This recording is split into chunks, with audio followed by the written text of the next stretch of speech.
下来，先跟我暂停！来人！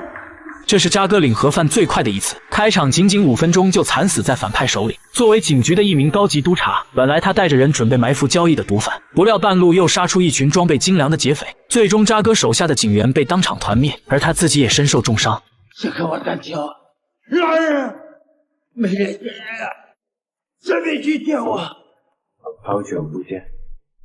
当对方摘下面具之后，渣哥才知道眼前的人竟然是阿傲，而他也把对方当成了警界的败类。兄弟，大风大浪是常有的事，你就当我刚才什么都没说行吗？最终渣哥被扔下楼当场身亡，这是阿傲复仇的第一步，不仅黑吃黑吞掉了毒贩的货，还顺带着团灭了一波警察。之后他把手上的货卖给大师兄，而大师兄知道他们一向不靠谱，上次让他送货去越南，不是说刮风就是下雨，这次竟然又出手杀警察。大师兄想劝阿傲收敛一点，殊不知对方做这一切就是为了复仇。警方这次行动损失惨重，渣哥又是阿邦的良师益友，所以在接下来的调查中，阿邦势必要找出凶手报仇。有种啊！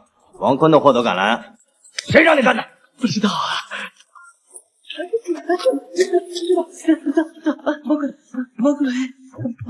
从古惑子口中得知，这批货全部都是大师兄的，而大师兄现在正藏在一处贫民窟，还招收了许多难民作为打手。可这些卡拉米始终只是卡拉米，在阿邦的胁迫下，很快便带着他走进去。不料大师兄也是个狠角色，拿起一把喷子，当场便开始动起手，双方顿时展开了一场激烈枪战。